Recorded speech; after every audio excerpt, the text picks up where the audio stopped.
अस्सलाम वालेकुम दोस्तों। अॼु पंहिंजो मौज़ू आहे स्किल्स डेवलपमेंट या इनखे पाण हुनर सिखण सां बि चई सघूं था त को बि हुनर या को नओं हुनर कीअं सिखजे, पंहिंजे पाण खे डेवलप कीअं कजे, पंहिंजे ॾांहुं खे पंहिंजी सलाहियत खे डेवलप कीअं कजे, इन जे हवाले सां पंहिंजी कचहरी आहे। अॼोकी कचहरी खे, अॼोके लेक्चर खे तव्हां एकेडमिक कॉन्टेक्स्ट में न ॾिसो त बहितर आहे। अॼोकी जेका कचहरी आहे या अॼोको जेको लेक्चर आहे उहो मुकमल तौर ते हिकिड़े फ़र्द जी स्किल्स जी डेवलपमेंट जे हवाले सां, त हू पंहिंजे पाण खे as an learner, as a student या एज एन एम्प्लॉय कीअं बहितर करे सघे थो। यानी ही पंहिंजे कोर्स खां थोड़ो हटी करे अॼोकी पंहिंजी कचहरी आहे। हालांकि हू स्किल्स डेवलपमेंट जे हवाले सां 7वीं 8वीं जे बुक में चैप्टर्स मौजूद आहिनि, पर पाण न सिर्फ़ उन्हनि चैप्टर्स जे मवाद खे डिस्कस कंदासीं, पर उन सां गॾु जेके बि लाॻापियल शयूं आहिनि फ़र्द जे हवाले सां, हिकिड़े शागिर्द जे हवाले सां, हिकिड़े लर्नर या एम्प्लॉय जे हवाले सां पाण कचहरी कंदासीं। छाकाणि हिन प्रोजेक्ट जो जेको असल ऑब्जेक्टिव आहे इहो ई आहे त जेको हिकिड़ो लर्नर आहे उन जी कीअं स्किल डेवलपमेंट कजे त हू परफॉर्म करे सघे एकेडमिक प्लेटफॉर्म्स ते ऐं जॉब मार्केट्स में।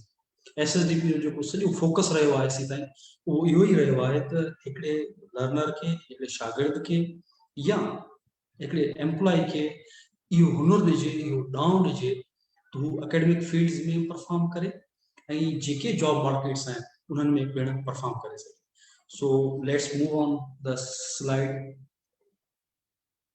हाणे स्किल्स डेवलपमेंट आहे छा, या ईअं खणी सिंधी में इनखे पाण चऊं त कंहिं हुनर खे या हिकिड़े माण्हू जे अंदरि हुनर पैदा करण जो जेको अमल आहे उहो छा आहे, उन ते पाण ॻाल्हायूं था। Skills development is a process to enable someone to do something efficiently and effectively. ये बिल्कुल सिंपल लाइन आहे, सादे अंदाज सां हिते बयान कयल आहे त जेको स्किल्स डेवलपमेंट जो जेको प्रोसेस आहे उहो कंहिं बि माण्हू खे इनेबल करे थो त हू का शइ सुठे तरीक़े सां ऐं पुरअसर तरीक़े सां करे सघे। हज़ारे मिसाल मौजूद आहिनि मुख़्तलिफ़ हुनरनि जा, मुख़्तलिफ़ ॾांहुं जा। जेके माण्हू ॾांहुं वारा हूंदा आहिनि, जिन वटि ॾांहुं हूंदो आहे त उन्हनि वटि असल में इहा सलाहियत हूंदी आहे कि मख़सूस शइ खे परफॉर्म करणु। त जेको स्किल डेवलपमेंट जो जेको प्रोसेस आहे उहो बेसिकली हिकिड़े माण्हू खे इनेबल करे थो, उहो ॾांहुं ॾिए थो त जीअं हू उहा शइ करे सघे जेका हुनखे कोन थी अचे, जेका हू नावाक़ुफ़ आहे, उहा शइ हू करे सघे। उनमें असां एकेडमिक लेवल ते जॾहिं वञूं था एकेडमिक स्किल्स आहिनि, या जेकॾहिं प्रोफेशनल लेवल ते असां ॻाल्हायूं था त उनमें प्रोफेशनल स्किल्स अची थियूं वञनि। Academic and professional skills contribute in learning process and help to gain more knowledge, methods and ways for implementation of plans and strategies. यानी एकेडमिक लेवल जूं ऐं प्रोफेशनल लेवल जूं जेके बि स्किल्स आहिनि उहे असांखे इन क़ाबिल थियूं बणाइनि त असां जेके बि नवां इल्म आहिनि, नई मालूमात आहे, नई नॉलेज आहे, उहा सिखी सघूं, उनजे बारे में ॼाण हासिल करे सघूं। ऐं उन सां गॾु जेके बि प्लान्स ठाहियूं था, जेके मनसूबा ठाहियूं था, जेके रिथाऊं जोड़ियूं था ऐं उन सां लाॻापियल जेके हिकमत अमलियूं जोड़ियूं था उन्हनि खे अमल में आणे सघूं, उन्हनि ते अमल दरामद करे सघूं। यानी इहो जेको अमल आहे, इहो जेको प्रोसेस आहे, उहो एकेडमिक लेवल जो हुनर हुजे या प्रोफेशनल लेवल जो हुनर हुजे, उहो असांखे इन क़ाबिल थो बणाए असां नयूं शयूं सिखी सघूं, नवां तरीक़ा सिखी सघूं ऐं उन सां गॾु जेके मनसूबा ठाहियूं था या जेके प्लान्स ठाहियूं था उन्हे खे न सिर्फ़ु प्लान्स ठाहिण जे क़ाबिल थी सघूं, पर उन्हनि ठाहियल प्लान्स ते, ठाहियल मनसूबनि ते ऐं उन सां लाॻापियल जेके हिकमत अमलियूं आहिनि उन्हनि खे अमल में आणण जे क़ाबिल थी सघूं। हाणे हिते कुझु स्पेसिफिक एकेडमिक स्किल्स आहिनि, उन ते पाण चऊं था academic skills. These skills enhance capacity of a learner to learn efficiently. यानी कि असल जो मकसद आहे एकेडमिक स्किल जो इहो आहे उन हुनर जो त को शागिर्द, को लर्नर, को सिखड़ाट अञा वधीक बहितर तरीक़े सां सिखी सघे। यानी उनमें इहो हुनर अची सघे तो हू अञा बेहतर तरीक़े सां सिखी सघे, अञा वधीक बेहतर तरीक़े सां कनेक्ट करे सघे पंहिंजे पाण खे लर्निंग एनवायरनमेंट सां, ऐं अञा वधीक पंहिंजे पाण खे जेको आहे शिक्षा जे अमल में या लर्निंग एनवायरनमेंट आहे जेको उन में इंक्लूड करे, उन में शामिल करे, उन में पंहिंजे पाण खे शरीक करे अञा वधीक आसानी सां ॼाण खे हासिल करे सघे। It includes interpersonal communication skills, writing skills, computer skills, time management and adaptation skills. इनमें छा छा शयूं अची थियूं वञनि? बुनियादी बिल्कुलु शयूं हिकिड़े सिखड़ाट जे लाइ, हिकिड़े शागिर्द जे लाइ छा छा ज़रूरी आहे? त सभिनि खां पहिरीं हुनमें राब्ते जा ॾांव हुजनि, इंटरपर्सनल कम्युनिकेशन स्किल्स हुजनि, यानी हुनखे ख़बर हुजे मूंखे रब्त कीअं पैदा करणो आहे, राब्तो कीअं करणो आहे। वो राब्तो चाहे उस्ताद सां हुजे, चाहे उन सां गॾु जेको साथी मौजूदु आहे सिख्या जे अमल में उन सां हुजे या माहौल सां हुजे, हुनखे ख़बर हुजे त मूंखे राब्तो कीअं पैदा करणो आहे। अक्सर तव्हां ॾिठो हूंदो असां वटि कुझु शागिर्द अहिड़ा हूंदा आहिनि जिन्हनि खे ॻाल्हाइण में, पंहिंजे अंदरि जे ख़्यालनि खे पेश करण में ऐं प्रेज़ेंटेशन्स ॾियण में या ॿियनि मुख़्तलिफ़ शयुनि में उन्हनि खे तकलीफ़ थींदी आहे या हू दुश्वारी पेश ईंदी आहे उन्हनि खे, या हू पंहिंजे पाण खे ईअं महसूसु कंदा आहिनि त हू शेयरिंग न पिया करे सघनि। जेके बि दोस्त जिन्हनि में इंटरपर्सनल स्किल्स जेके न हूंदियूं आहिनि या उन्हनि इंटरपर्सनल स्किल्स जे हवाले सां ॼाण न हूंदी आहे या उन्हनि खे इहा ख़बर न हूंदी आहे त हू पंहिंजी ॻाल्हि ॿियनि ताईं कीअं पहुचाइनि, त पोइ पूरे सिख्या जे अमल में हू पंहिंजे पाण खे लातालुक महसूसु कंदा आहिनि। इहो तव्हां स्कूल जे लेवल ते ॾिसी चुका हूंदो, कॉलेजिस में, यूनिवर्सिटीज़ में, बल्कि हर जगह ते, इवन ट्रेनिंग्स जेके थियनि थियूं उन्हनि में काफ़ी सारा अहिड़ा पाण खे पार्टिसिपेंट्स नज़र ईंदा आहिनि जेके तव्हांखे या त बिल्कुलु ख़ामोश नज़र ईंदा या पंहिंजे पाण खे अलॻि थलॻि करे विहारींदा या पंहिंजे पाण खे अलॻि थलॻि करे महसूसु कंदा त यार उन प्रोसेस जो जहिड़ो कर हिसो ई न आहे। त हिकिड़े सुठे लर्नर में इहे हुनर हुजणु घुरिजनि ऐं इहे एकेडमिक स्किल्स आहिनि, बिल्कुलु बुनियादी माना सिखण जे मरहले में जेके शयूं असांखे कमु अचनि थियूं उहे स्किल आहिनि, उहे हुनर आहिनि। त माण्हू में ॾांव हुजणु घुरिजे त उहो राब्तो कीअं करे, कम्युनिकेशन कीअं करे। उनखां पोइ आहे राइटिंग स्किल। राइटिंग स्किल बि इंतिहाई बुनियादी शइ आहे। का शइ तव्हां डिस्क्राइब कयो था, का शइ तव्हां बयानु कयो था, नैरेट कयो था का शइ, उहा तव्हां तॾहिं करे सघंदव जॾहिं तव्हांखे इहा ख़बर हुजे त तव्हांजे ज़हन में जेको बि ख़्यालु आहे उनखे कागज़ ते या स्क्रीन ते कीअं आणे। कुझु माण्हू ॾाढा वोकल हूंदा आहिनि, ॾाढे सुठे तरीक़े सां ॻाल्हाए सघनि था ऐं ॾाढे बहितरीनु अंदाज़ सां ॻाल्हाइनि था, पर जॾहिं तव्हां उनखे चओ त का शइ लिखी ॾेखारियो त हू ख़ामोश थी वेंदा आहिनि, छाकाणि उन्हनि में राइटिंग स्किल्स न हूंदा आहिनि या उहे कमज़ोर हूंदा आहिनि। ॿी शइ आहे कंप्यूटर स्किल्स। कंप्यूटर स्किल्स खे अञा वधीक हिते पाण जेको आहे टेक्नोलॉजिकल स्किल्स चई सघूं था, छाकाणि अॼुकल्ह जे ज़माने में कंप्यूटर ऐं इलाही सारियूं अहिड़ियूं एप्लीकेशन्स आहिनि जेके टेक्नोलॉजिकल एप्लीकेशन्स आहिनि जेके असांजे लर्निंग प्रोसेस में असांखे कमु अचनि थियूं। उनखां पोइ आहे टाइम मैनेजमेंट ऐं लास्ट में आहे एडाप्टेशन स्किल। हाणे एडाप्टेशन स्किल हिते मूं करे इंक्लूड कई आहे त काफ़ी जॻहनि ते असां नए माहौल में पंहिंजे पाण खे शामिल न करे सघंदा आहियूं, दुश्वारी महसूसु थींदी आहे कीअं शामिल कयूं नए माहौल में पंहिंजे पाण खे। इहो सोचण में असांखे वक़्तु लॻी वेंदो आहे ऐं उहो जेको लर्निंग प्रोसेस हूंदो आहे या ख़तमु थी चुको हूंदो आहे या उनजो इलाही सारो वक़्तु गुज़री चुको हूंदो आहे। उनजे करे इहा हुनर असां में हुजणु घुरिजे त नए माहौल में पंहिंजे पाण खे एडॉप्ट करे सघूं या नओं माहौल एडॉप्ट करे सघूं, नए माहौल में पंहिंजे पाण खे इंक्लूड करे सघूं, शामिल करे सघूं नए माहौल में पंहिंजे पाण खे। ऐं इहा एडॉप्टेशन जेका स्किल असां में हूंदी, असां नई सूरत हाल खे, नई कंडीशन खे या ओवरऑल जेको नओं एनवायरनमेंट आहे उन में पंहिंजे पाण खे शामिल करे सघूं था ऐं जेकॾहिं माहौल में का तब्दीली अचे थी उन तरीक़े सां पंहिंजे पाण खे ढाले सघूं था। छाकाणि इहो यादि रखो त जेकॾहिं मजमूई तौर ते को लर्निंग एनवायरनमेंट आहे उहो हिकिड़े माण्हू जी पसंदि या नापसंद ते डिपेंड नथो करे। मूंखे का शइ पसंदि न आहे इहो कतई ज़रूरी न आहे त मूं अकेले जे करे सॼे क्लासरूम जो एनवायरनमेंट चेंज थी वञे। जेकॾहिं मूंखे का शइ पसंदि आहे त कतई ज़रूरी न आहे त मुंहिंजे पसंदि मुताबिक़ का शइ इंक्लूड थी वञे, का शइ तब्दील थी वञे।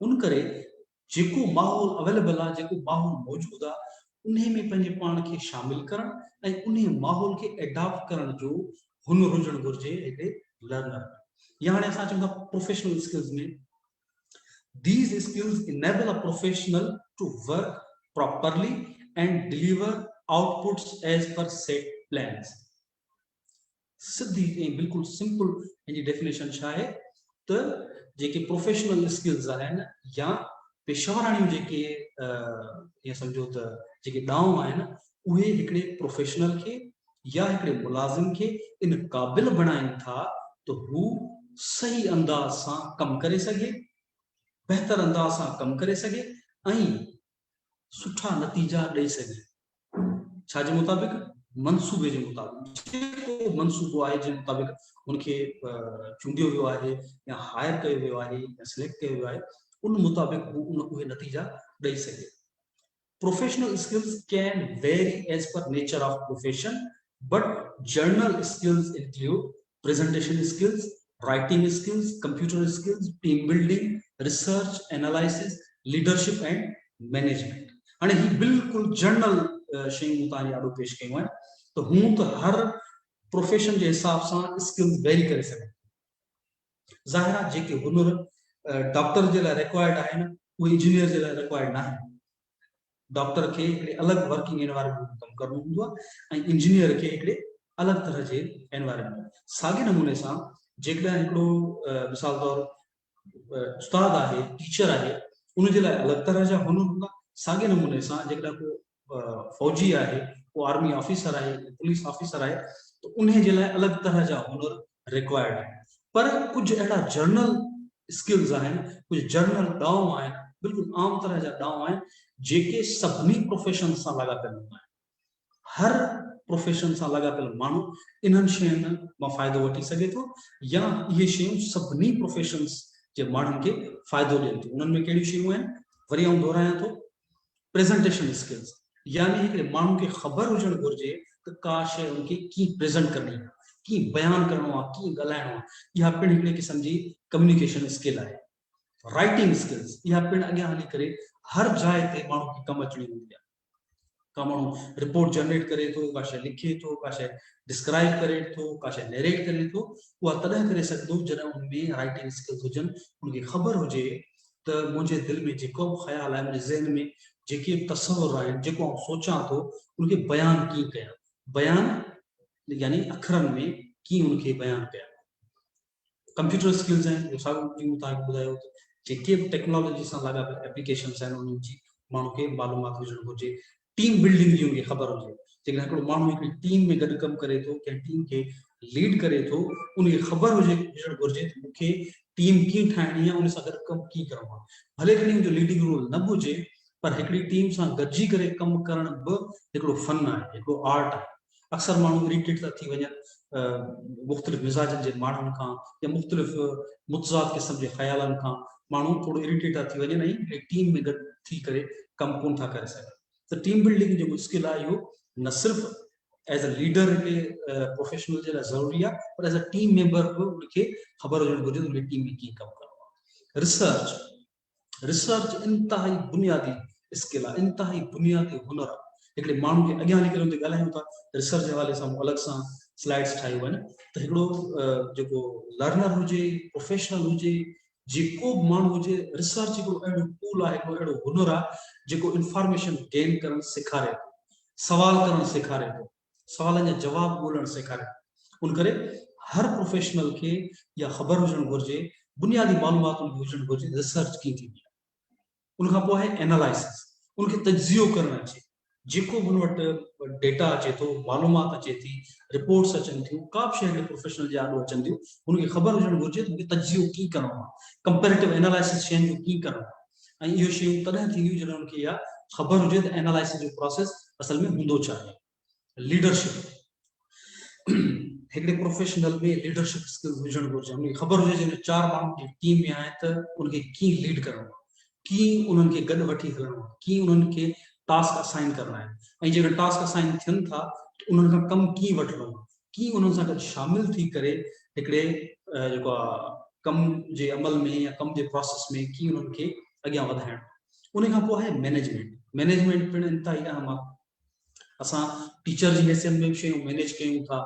जेकर को प्रिंसिपल आहे, को कंहिं स्कूल में कॉलेज में हेड टीचर आहे, उनखे बि इहा ख़बर हुजणु घुरिजे, उनखे मालूमात हुजणु घुरिजे शयूं मूंखे मैनेज कीअं करणी, टीम की मैनेज करणी आहे, रिसोर्सिस की मैनेज करणा आहिनि, टाइम की मैनेज करणो आहे। इहे समूरियूं शयूं मैनेजमेंट साइकिल में अचनि थियूं। जॾहिं असां प्रोजेक्ट मैनेजमेंट साइकिल पढ़ूं था, ज़रूरी न आहे त हर जॻह ते कोई माण्हू के मख़सूस प्रोजेक्ट खे इम्प्लीमेंट कंदो हुजे, पर प्रोजेक्ट मैनेजमेंट साइकिल असांखे हिकिड़ो आइडिया ॾिए थो त शयूं असां कीअं मैनेज करे सघूं था। उनमें जेको ह्यूमन रिसोर्स आहे उनखे मैनेज करण जी ॻाल्हि हूंदी आहे, उनमें जेके टास्क आहिनि उन्हनि खे कीअं इम्प्लीमेंट करणो आहे as per time and resources, इहो असां उनमें सिखंदा आहियूं। त मैनेजमेंट स्किल बि इंतिहाई ज़रूरी आहिनि हिकिड़े प्रोफेशनल जे लाइ। Let's move on. हाणे हिन तस्वीरनि खे ॾिसी सघो था, थोरो ब्रेन स्टॉर्मिंग जे लाइ त हिकिड़ो जेको लर्नर आहे उहो उनजो ज़हन मुख़्तलिफ़ ख़्यालनि जो, मुख़्तलिफ़ प्रोसेसिस जो गुलदस्तो हूंदो आहे। हर तरह जो ख़्याल, हर तरह जा प्रोसेस उन माण्हू जे ज़हन मां गुज़रंदा रहंदा आहिनि ऐं he must know how to manage them. हाणे ही चेक लिस्ट आहे हिकिड़े गुड लर्नर जी, हिकिड़ो सुठो लर्नर कीअं हुजणु घुरिजे। हिन चेक लिस्ट खे हूं त हर तरीक़े सां माण्हू पंहिंजे पाण खे बहितर करण जी कोशिशि करे थो। हर माण्हू वटि पंहिंजा पैरामीटर्स हूंदा आहिनि, हर माण्हू जो माहौल पंहिंजो आहे, पर ही कुझु बुनियादी शयूं आहिनि जेके असांखे ॿुधाइनि थियूं ही उहे पैरामीटर्स आहिनि जिन्हनि खे ॾिसी करे असां पंहिंजे पाण में बहितरी आणे सघूं था। मिसाल तौर सुठो लर्नर उहो आहे who acknowledges his her lack of information or need of new information। असां अकुले कुल पंहिंजे पाण खे न सम्झूं। पहिरीं हिकिड़े लर्नर जे लाइ बुनियादी शइ इहा आहे, ऐं इहो सम्झां त मूं में का खोट आहे, मूंखे कंहिं शइ जी ख़बर न आहे। जॾहिं मां इहो तस्लीम कंदुसि त मूं में मालूमात जी जेका आहे घटिताई आहे, मां अञा वधीक मालूमात हासिल करणु चाहियां थो, उन जे करे मूंखे इहो तस्लीम करणो पवंदो त मां जेको आहे इल्म में मालूमात में घटि आहियां या मूं वटि मालूमात जो ज़ख़ीरो घटि आहे। पर जेकॾहिं आउं पंहिंजे पाण खे अकुले कुल सम्झी वेही रहां ऐं सम्झां मूंखे सभु ख़बर आहे ऐं मां हर शइ ॼाणां थो, त को स्पेस ई पंहिंजे पाण वटि कोन छॾींदुसि कंहिं नई मालूमात खे एक्सेप्ट करण जे लाइ। उनजे करे हिकिड़े लर्नर जे लाइ पहिरीं बुनियादी शर्त इहो आहे त हू इहो तस्लीम करे त हुन वटि मालूमात घटि आहे या मालूमात न आहे। तॾहिं ॾिसो हिकिड़े गिलास खे तव्हां भरे छॾियो, उनमें नओं पाणी या का नओं लिक्विड का नई शइ न पवे। साॻे नमूने सां असां पंहिंजे ज़हन खे जेसीं ताईं इहो तस्लीम नथा कयूं थी ख़ाली आहे ऐं हिन में नई शइ अची सघे थी, तेसीं ताईं का बि नई शइ जेकॾहिं ईंदी हुजे असां एक्सेप्ट न कंदासीं। उन करे असांखे इहो तस्लीम करणु घुरिजे सभिनि खां पहिरीं एज़ अ लर्नर असां वटि मालूमात घटि आहे, we have to accept it. उनखां पोइ का नई मालूमात असां क़बूल करे सघूं था। ॿियो, the person who is a good listener. हिकिड़ा माण्हू ॾाढा ॻाल्हाइण जा शौक़ीन हूंदा आहिनि, ॻाल्हाईंदा आहिनि, पंहिंजनि ख़्यालनि जो इज़हार कंदा आहिनि। माण्हू पंहिंजनि ख़्यालनि जो इज़हार ज़रूरु करे, पर उनमें ॿुधण जी सलाहियत हुजणु घुरिजे। उनखे ख़बर हुजणु घुरिजे मूंखे ॿुधणो कीअं आहे, मूंखे ॻाल्हि ॿिए जी जेका आहे कीअं ॿुधणी आहे, कीअं उनखे एक्सेप्ट करणो। टियों, the person who dares to ask question. असां मां काफ़ी दोस्त अहिड़ा हूंदा आहिनि जेके सवाल न कंदा आहिनि, सवाल करण खां घबराईंदा आहिनि, या इहो सोचींदा आहिनि सवाल पुछंदुसि साम्हूं वारो छा चवंदो।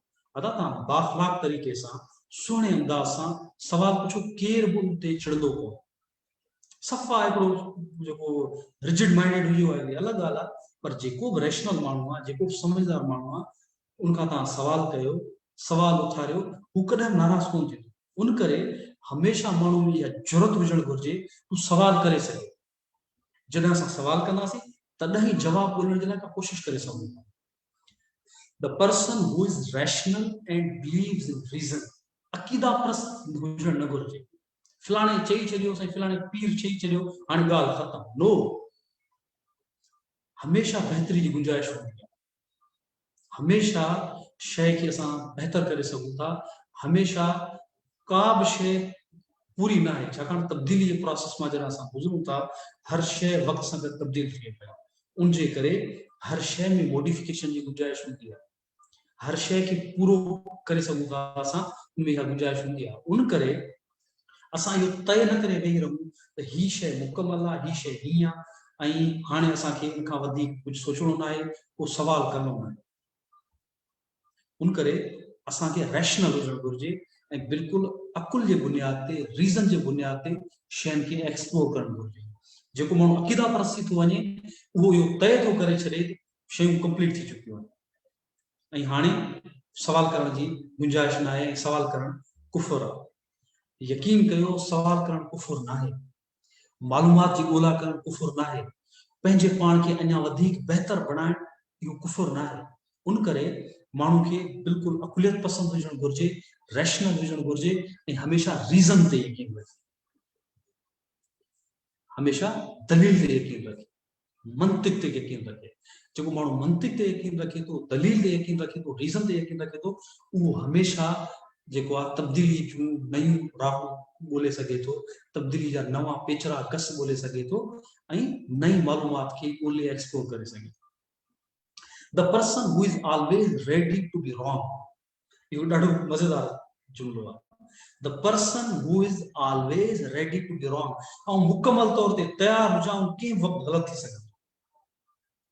ऐं जेकॾहिं पंहिंजे पाण खे तस्लीम करे वेही रहां ऐं हर ॻाल्हि में हर वक़्तु सही हूंदुसि ऐं पंहिंजी जेको आहे ॻाल्हि खे सही मञाइण जे लाइ या सही करण जे लाइ ईगो जो इस्तेमालु कयां ऐं इहो चवां त यार छाकाणि त आउं चवां पियो उन करे इहा ॻाल्हि सही आहे, इहा समझदारी वारी ॻाल्हि न आहे। उन करे जेको अकुलमंद माण्हू आहे, जेको ॾाहो आहे या जेको ॾाहब जे रस्ते ते हले थो, उहो हमेशह इन ॻाल्हि खे तस्लीम करे सघे थो, तस्लीम करे थो ऐं कंहिं बि वक़्तु ग़लति थी सघां थो। ऐं इहो तस्लीम कयां त कंहिं बि वक़्तु आउं ग़लति थी सघां थो, बहसियत इंसान कंहिं वक़्तु आउं ग़लति थी सघां थो। ऐं जॾहिं आउं ग़लति हुजां त पंहिंजी ग़लती खे तस्लीम करण में कॾहिं बि माण्हू खे शर्म महसूसु न करणु घुरिजे। कॾहिं तव्हां ग़लति आहियो, कॾहिं आउं ग़लति आहियां, जंहिं वक़्तु असां ग़लति आहियूं असांखे इहो तस्लीम करणु घुरिजे, हा दादा इहा शइ ग़लति, या मूं वटि इहा मालूमात न आहे ऐं तव्हांजी मालूमात बहितर आहे। छाकाणि जॾहिं असां रीज़न जी ॻाल्हि था कयूं, दलील जी ॻाल्हि था कयूं, त दलील दलील खे टोड़े थो, दलील दलील जे अॻियां हिकिड़ो क़दम अॻियां वधाए थो, मालूमात अञा अॻिते वधे थी। हिकिड़ी शइ जेका अॼु ग़लति आहे थी सघे थो सुभाणे सही हुजे।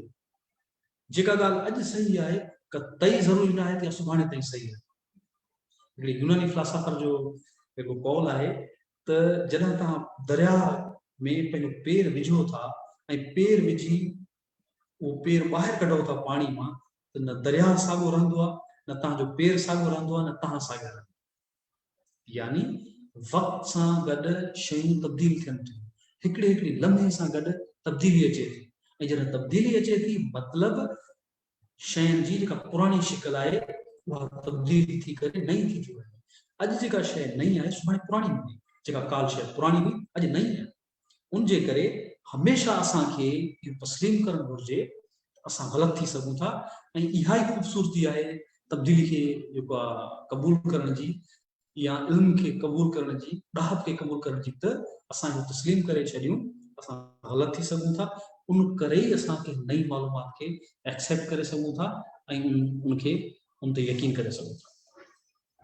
उनखां पोइ आहे the person who is flexible. असांखे रिजिड न हुजणु घुरिजे, असां इहो तय करे वेही रहूं न न हीअ आहे हीअं न थींदो। असांखे फ्लेक्सिबल हुजणु घुरिजे, असां में लचक हुजणु घुरिजे। जॾहिं असां में लचक हूंदी तॾहिं ई असां नयनि शयुनि खे एडॉप्ट करे सघंदासीं, नयनि शयुनि खे क़बूल करे सघंदासीं या नयनि शयुनि में पंहिंजे पाण खे इंक्लूड करे सघंदासीं। The person who appreciate new changes and ideas, नयनि शयुनि खे हमेशह एप्रिशिएट करणु घुरिजे, नवनि आइडियाज़ खे एप्रिशिएट करणु घुरिजे। असां ईअं न चऊं त फलाणे खान चयो हो उनजे करे हाणे इहा जेका नई शइ तूं खणी आयो आहीं इनखे परे कर। दादा फलाणे खान जेकॾहिं ग़लति चयो हुयो, हाणे जेकॾहिं भले खणी ही नओं माण्हू सही ॻाल्हि थो करे असांखे सही ॻाल्हि खे तस्लीम करणु घुरिजे, भले कंहिं कांबू खान छा चयो हुजे हुन सां को फ़र्क़ु कोन थो पवे।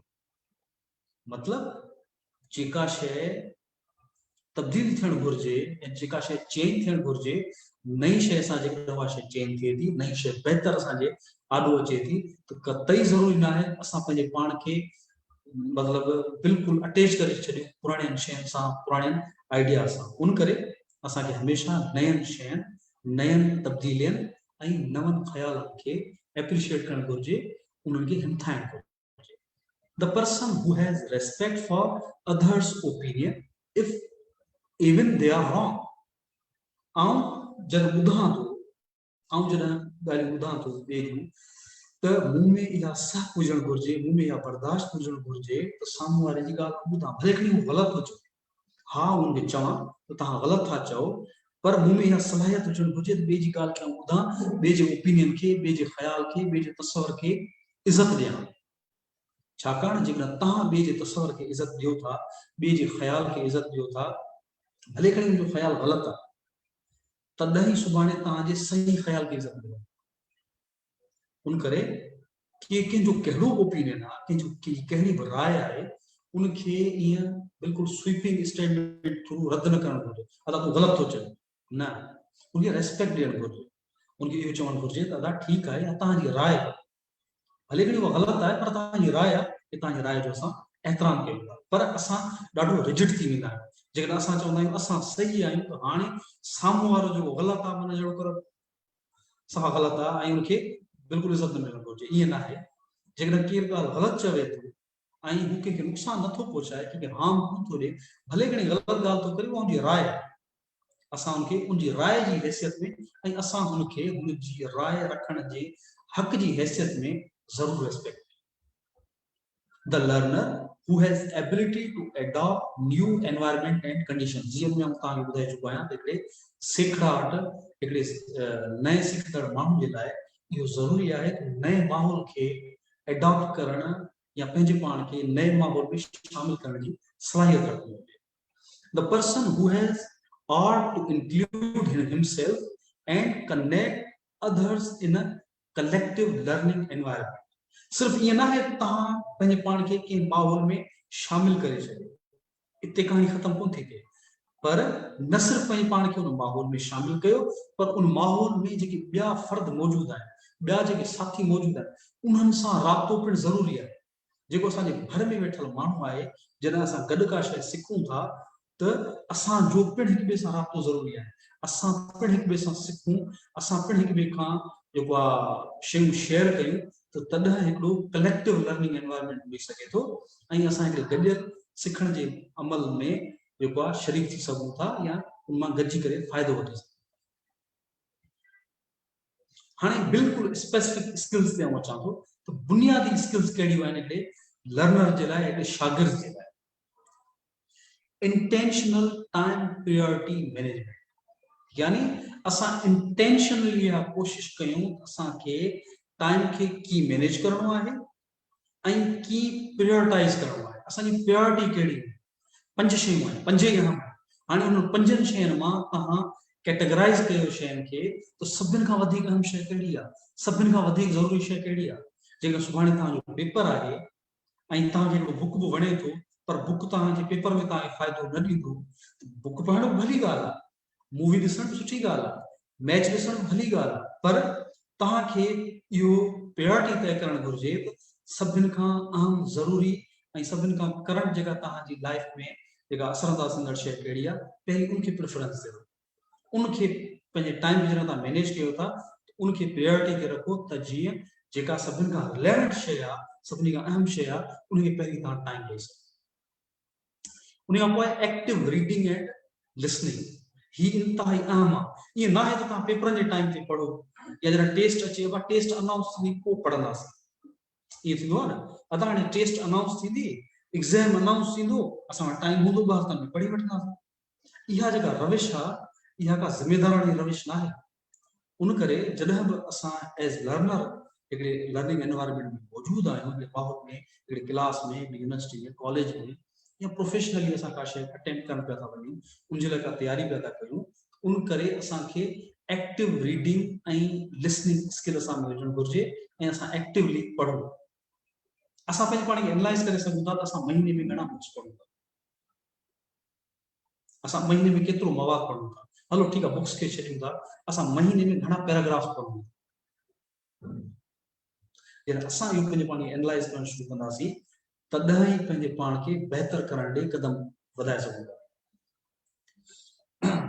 इफेक्टिव नोट टेकिंग, जेके भी शयूं तव्हां पढ़ो था तव्हांखे असां अक्सर चवंदा आहियूं यार मूं पढ़ियो सॼो किताब सॼो पेपर पढ़ण जे लाइ सॼा नोट्सूं पढ़िया मूंखे यादि का शइ अदा यादि शइ तॾहिं थींदी आहे जॾहिं तव्हां ध्यानु ॾेई करे पढ़ो नोट्स वठो शयूं अंडरलाइन कयो बार बार पढ़ो तॾहिं शयूं यादि थींदियूं हिकिड़े दफ़ा तव्हां पढ़ी वञो ईअं न आहे त को गिलास आहे को पाणी तव्हां पीओ पेट में हलियो न जॾहिं असां इल्म जे लाइ वञूं था ॼाण जे लाइ वञूं था मालूमात जे लाइ वञूं था त उन जे लाइ जेको बि तरीक़ेकार आहे पढ़ण जो उन तरीक़ेकार मुताबिक़ असांखे पढ़णु घुरिजे ऐं हिकु दफ़ा नथी असांखे का शइ यादि थिए मेमोराइज़ थिए असांखे बार बार पढ़णु घुरिजे ॿियो शयुनि जा बुनियादी जेके आइडियाज़ आहिनि उहे क्लियर करणु घुरिजे असांजे ज़हन में उहे जॾहिं आइडियाज़ क्लियर था थी वञनि असां शयुनि जो तत्व कढी था वठूं असेंस कढी था वठूं उनखां पोइ असां शयूं पंहिंजे तरीक़े सां डिस्क्राइब करे सघूं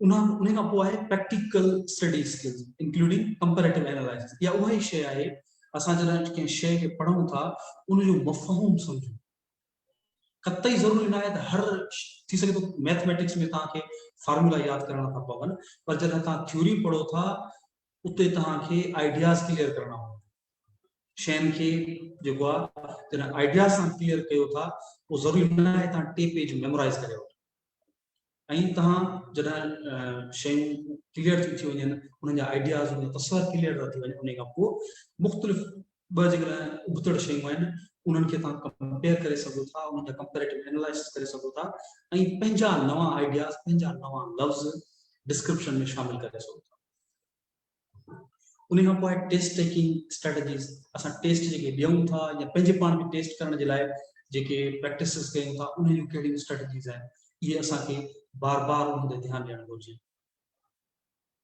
ॿियो आहे त हिकिड़ी ख़ासि मां कॉन्टेक्स्ट ते बयानु कयो आहे read listen for critical meaning उहा साॻी असेंस वारी ॻाल्हि आहे त बिल्कुलु जेका आम बिल्कुलु रिलेवेंट या बिल्कुलु जेका ईअं सम्झो त कंहिं शइ जी जेका अहम शइ आहे हिकिड़े भले टे पेज लिखियल आहिनि पर टिनि पेजनि में उनजो जेको असेंस हूंदो उहो टिनि चइनि लाइननि में असां बयानु करे सघूं था का स्टोरी असां पढ़ूं था उनजो अक्सर असां चवंदा आहियूं न भाई फलाणी स्टोरी आहे हिन जो मोरल ॿुधायो या हिन स्टोरी खे तव्हां टैग लाइन में ॿुधायो या 4 लाइननि में ॿुधायो भले खणी उहा स्टोरी हिकिड़े बुक ते आधारियल हुजे भले खणी उहो नॉवल हुजे पर हिकिड़े नॉवल खे असां हिकिड़े पेज में पेश करे सघूं हिकिड़ी स्टोरी आहे 5 पेजिस जी उनखे असां अधु पैराग्राफ में बयानु करे सघूं साॻे नमूने सां उहो मवादु तव्हांजे ॾाढो मौजूदु आहे उहो कंहिं लैंग्वेज सां लाॻापियल आहे साइंस सां लाॻापियल आहे या ॿी कंहिं शइ सां लाॻापियल आहे त उन जो जेको असेंस आहे उहो चंद लाइननि में असां बयानु करे सघूं जॾहिं उहो असां असेंस पकड़णु सिखूं था इहो असांखे हुनुरु अचे थो उनजी क्रिटिकल मीनिंग खे असां अंडरस्टैंड करे था वञूं उनखां पोइ शयूं अंडरस्टैंड करणु शयूं सम्झणु बिल्कुलु आसान थी थिए सभिनि खां लास्ट जेका स्किल आहे उहा आहे सेल्फ एनालाइसिस असां में इहो हुनुरु हुजणु घुरिजे पंहिंजे पाण खे डेली बेसिस ते एनालाइज़ करे सघूं मूंखे इहा ख़बर हुजणु घुरिजे अॼु जेकॾहिं 4 कलाक 5 कलाक कमु कयो आहे सुभाणे आउं केतिरो कंदुसि कल्ह जेकॾहिं मूं 4 कलाक ॾिनो आहे त अॼु मूं घणा कलाक कयो आहे कमु इहो आहे सेल्फ एनालाइसिस अच्छा उन्हनि 4-5 कलाकनि में असां कयो छा पढ़ियो छा सिखियो कहिड़ा सब्जेक्ट पढ़िया कहिड़ा मौज़ू पढ़िया इहो जॾहिं असां सेल्फ एनालाइसिस कंदासीं तॾहिं पंहिंजे पाण खे बहितर करे सघूं हिकिड़े ॾाहे जो कॉल आहे जेकॾहिं तव्हांजो कालो तव्हांजो अॼोको ॾींहुं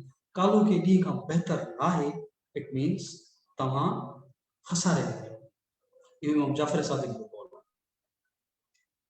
उहो ॾाहो पंहिंजे दौर जो तमामु वॾो इमाम जाफ़र सादिक जो कॉल आहे जेकॾहिं तव्हांजो अॼोको ॾींहुं कालो के ॾींहं खां बहितर न आहे मतिलबु तव्हां खसारे में उन करे हाणे इहो लाइन मां तव्हां अंदाज़ो लॻाए सघो था असांजो कहिड़ो कालो ॾींहुं गुज़रियो आहे अॼोको ॾींहुं कहिड़ो गुज़रियो आहे ऐं सुभाणे जे लाइ असां कहिड़ी मनसूबाबंदी था कयूं इहो सॼो पंहिंजे पाण खे असां एनालाइज़ करे सघूं था किथे ब्लेम करण जी ज़रूरत ई न आहे रिसर्च सभिनि खां अहम शइ आहे रिसर्च जॾहिं तव्हां रिसर्च जे कॉन्टेक्स्ट में पढ़ो था रिसर्च खे ज़हन में रखी करे पढ़ो था पंहिंजे पाण खे फलोरियो था मालूमात खे फलोरियो था शयुनि खे एक्सप्लोर कयो था त ईअं सम्झो त तमामु कंप्रीहेंसिव ऐं तमामु जामे अंदाज़ सां शयन के गेन करे सको था, उनके हासिल करे सको। हिकिड़ो आर्ट आहे, हिकिड़ो हुनर आहे। Research is a creative and systematic work undertaken to increase the scope of knowledge. यानी जेको तहकीक आहे उहो हिकिड़ो अहिड़ो अमल आहे जेको असांजे इल्म जे खज़ाने के या इल्म जे ज़ख़ीरे के वधाए थो। कहिड़नि तरीक़नि सां? सिस्टमेटिक तरीक़नि सां। बिल्कुलु अहिड़ो तरीक़ो जेको हिकिड़े मख़सूस तरीक़ेकार सां आहे ऐं उनमें मुख़्तलिफ़ मेथड्स असां इस्तेमालु था कयूं। हिकिड़े सिस्टम जे थ्रू असां हिकिड़ी शइ खे फलोरण जी कोशिशि कयूं था, उनखे ॼाणण जी कोशिशि कयूं था। इन सॼे अमल खे रिसर्च चए थो। हिकिड़ो बेसिकली तख़लीक़ी अमल आहे। तख़लीक़ माना का शइ असां जॾहिं क्रिएट कयूं ऐं ज़ाहिर आहे असांजे ज़हन में जेका शइ न आहे उहा शइ असां जॾहिं शामिल कयूं था त इहो बि क्रिएटिव प्रोसेस आहे। मूंखे इहा ख़बर न आहे 5 खां पोइ छा ईंदा आहिनि। जॾहिं उहो सिखी वठां 5 खां पोइ छा ईंदा आहिनि त मूं 6 जो अदद पंहिंजे ज़हन में ऐड कयो, पंहिंजे अंदरि क्रिएट कयो, शामिल कयो। साॻिए नमूने सां जॾहिं रिसर्च ते असां अचूं था, तहक़ीक़ ते असां अचूं था, जंहिं शइ जी असांखे ख़बर न आहे उन शइ खे असां ॼाणूं था, फलोरियूं था, उन बारे में मालूमात हासिल कयूं था, ॼाण हासिल कयूं था, नओं इल्मु हासिल कयूं था। इहो जेको समूरो अमल आहे, समूरो प्रोसेस आहे, इहो क्रिएटिव आहे, इहो तख़लीक़ी अमल आहे। It involves the collection, organization and analysis of information to increase understanding of a topic or an issue. It involves the collection, organization and analysis of information. यानी ही मालूमात जे गड करण, उनखे सहेड़ण ऐं उन ते तज्जियो करण जे अमल जो नालो आहे।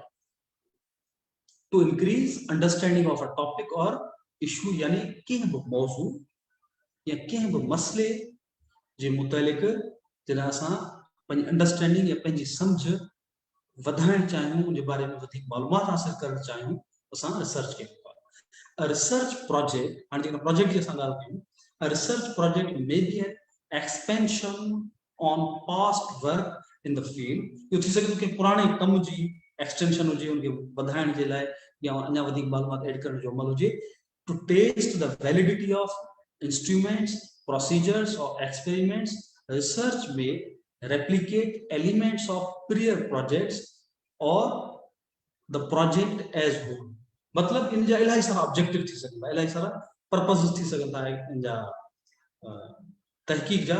थी सके तो असां कंहिं नए इंस्ट्रूमेंट के, कंहिं नए आले के, कंहिं नए तरीक़े के, कंहिं नए मेथड के टेस्ट करण वञूं तो वैलिड आहे या न, या थी सके तो कंहिं तरीक़ेकार के असां टेस्ट करण जे लाइ तहकीक कयूं, या को असां तजुर्बो ऐं तजुर्बे जी बुनियाद ते जेका हासिल थींदड़ मालूमात आहे उन्हें खे टेस्ट करण जे लाइ पिया था वञूं, उन जे लाइ असां रिसर्च करे सघूं था। या थी सके तो जेके अॻु में जेका मालूमात मौजूद आहे या अॻु में जेको को प्रोजेक्ट, को कम, को अमल मौजूद आहे, उन्हें जी वैलिडिटी ऐं उन्हें जी के मुस्तनद करार ॾियण जे लाइ, सही करार ॾियण जे लाइ थी सके तो असां तहकीक कयूं, या थी सके तो बिल्कुलु मुख़्तलिफ़ को नओं असां मौज़ू खणी अचूं ऐं उनखे सही साबित करण जे लाइ ऐं उन मुतालिक़ असां पंहिंजी जेका सम्झ आहे उनखे सही साबित करण जे लाइ तहकीक कयूं। मतलब मुख़्तलिफ़ थी सघनि था इन जा पर्पस या ऑब्जेक्टिव्स, मुख़्तलिफ़ मक़सदनि जे लाइ असां तहकीक करे सघूं था।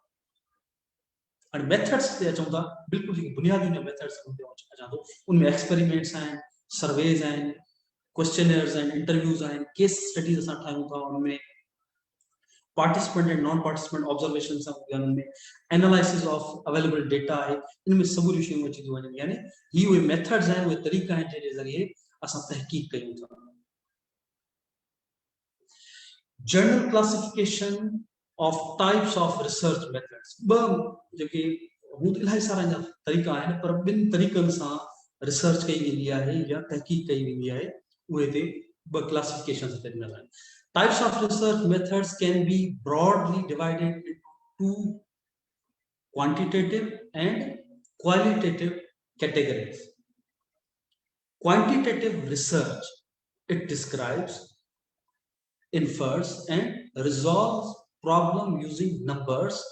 Emphasis is placed on the collection of numerical data, the summary of those data, and the drawing of interference from the data.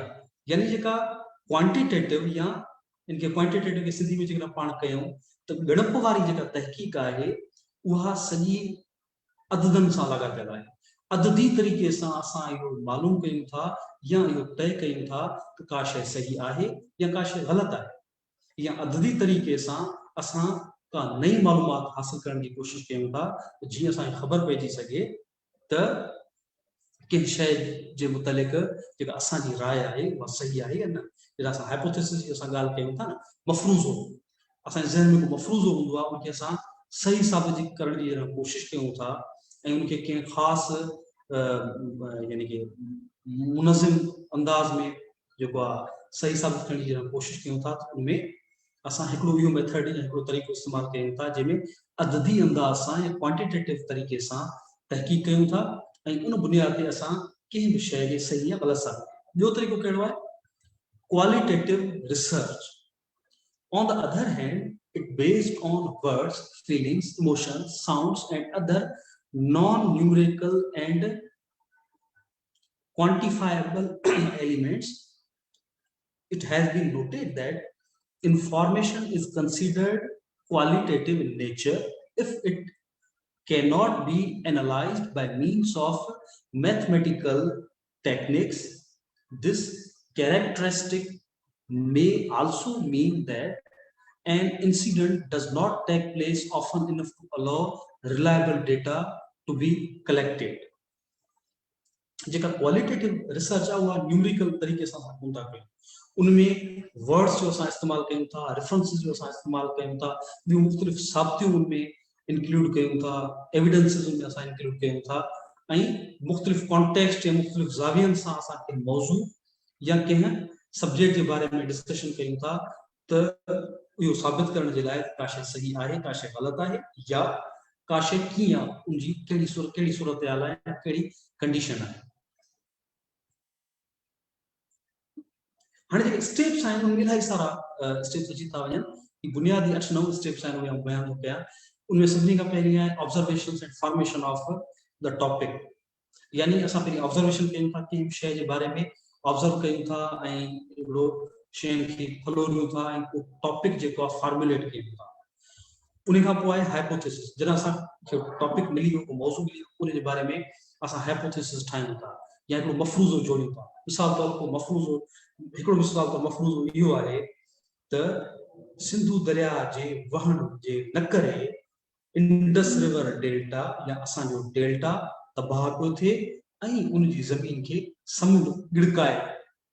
इहो हाइपोथेसिस आहे, मिसाल तौर हिकिड़ो मफ़रूज़ो आहे।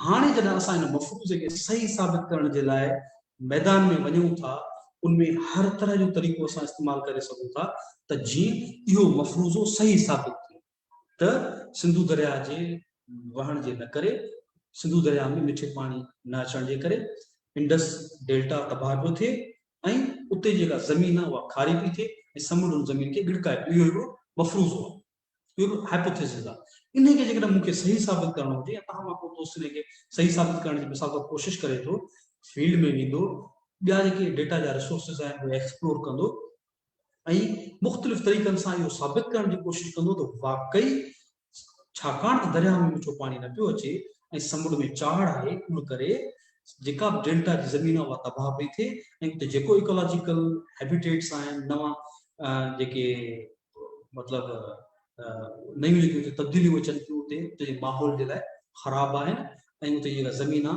उहा बिल्कुलु समुंड जे हेठां पई वञे, समुंड खे गिड़काए थी। उनखां पोइ असां चऊं था कॉन्सेप्चुअल डेफिनेशन। हाइपोथेसिस खां पोइ कॉन्सेप्चुअल डेफिनेशन ते वेंदासीं।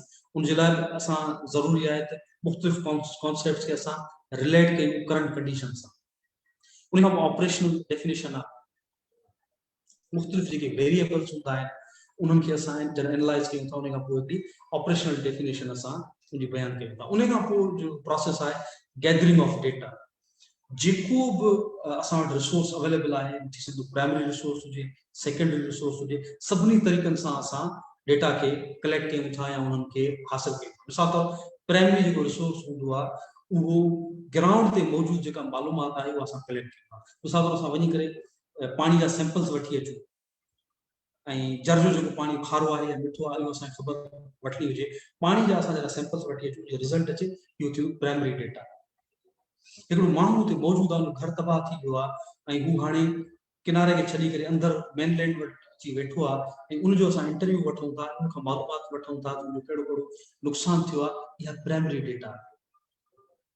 या जेकॾहिं असां तिमिर जे ॿेलनि ते वञी करे तहक़ीक़ कयूं था, असांखे ख़बर पवे थी फलाणे में जिन्सूं आहिनि ऐं फलां जिन्सूं मिठे पाणी न अचण जे करे तेज़ी सां ख़तमु थियनि पियूं, या पखियुनि ते वञी करे तजियो कयूं, पखियुनि जा एतिरा पहिरीं कलर ईंदा हुआ हाणे कोन था अचनि, त इहा जेका मालूमात वञी असां गॾु कंदासीं इहा प्राइमरी डेटा हूंदी, यानी डायरेक्टली असां वञी करे सिधे तरीक़े सां मालूमात खे गॾु कयूं था। ॿी वरी हूंदी आहे सेकेंडरी डेटा। सेकेंडरी डेटा उहा आहे जेका अॻु में पब्लिश्ड मवाद मौजूदु आहे, रिपोर्ट्स अवेलेबल आहिनि, जेको मवाद मौजूदु आहे असां वटि, जॾहिं उन खे असां एनालाइज़ कयूं, उन्हनि जा रेफरेंसिस कढूं। मिसाल तौर असां चऊं था यूएनडीपी जेकी रिपोर्ट आहे एनवायरमेंट जे हवाले सां उहा असां पढ़ी आहे, उन ही मालूमात आहे डेल्टा जे हवाले सां।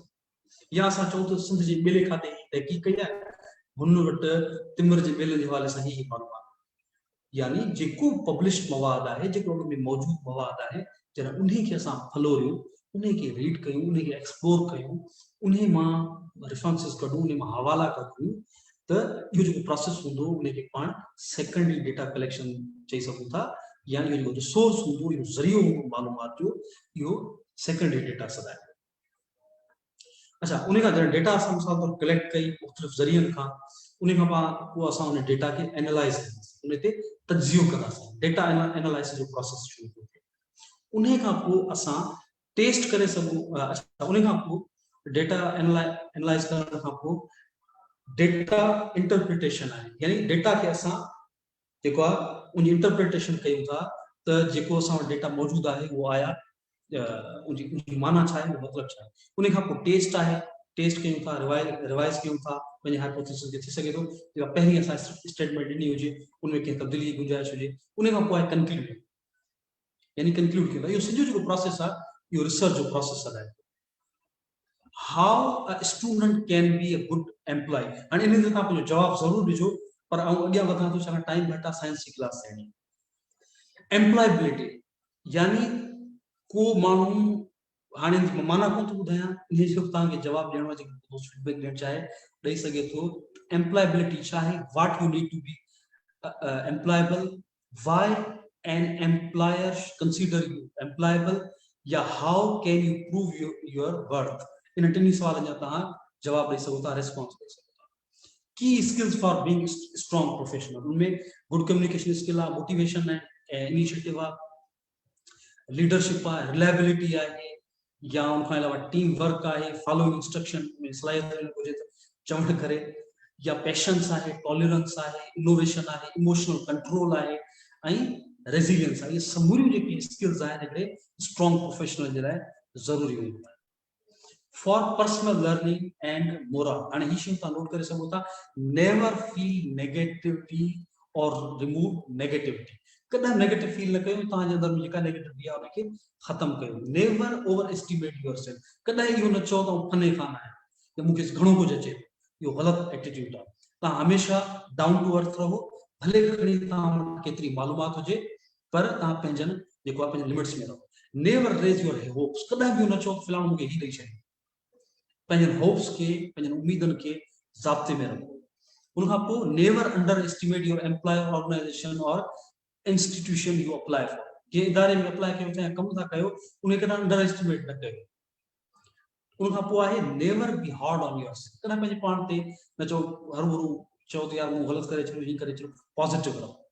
Always try to explore new opportunities, हमेशह नवां मौक़ा ॻोल्हियो, नवनि मौक़नि जी तलाश कयो। हिकिड़ी नौकरी तव्हांखे मिली वई, उते वेही न रहो, पंहिंजी ग्रोथ जे लाइ नवां मौक़ा ॻोल्हींदा रहो। ऑलवेज फर्निश योर स्किल्स, ईअं न कल्ह तव्हां का स्किल सिखी वरिती हाणे सॼी उमिरि तव्हां सां गॾु न, कंहिं बि स्किल खे तव्हां जेसिताईं प्रैक्टिस नथा कयो उहा तव्हां सां गॾु न रहे। उन करे जेतिरो थी सघे पंहिंजी स्किल खे फर्निश कंदा रहो। Try to be open for new skills, हमेशह पंहिंजे पाण खे ओपन रखो नवनि हुनरनि जे लाइ, नवनि स्किल्स जे लाइ। सो अॼु जी कचहरी हिते ख़तम थी इंशाल्लाह। सुभाणे वरी नए मौज़ू सां तव्हां सां गॾु हूंदासीं। सुभाणे जे लाइ अलाह।